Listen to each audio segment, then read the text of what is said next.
हमार चलल बाया हमरे ही चली। ढेर अइले गइले गुंडा माफिया कटने बाहुबली, केहू के बस के चीज नइखे।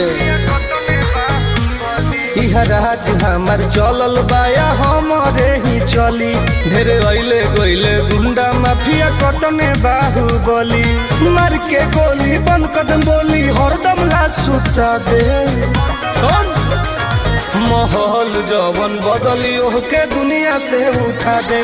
माहौल जवन बदली ओहके दुनिया से उठा दे।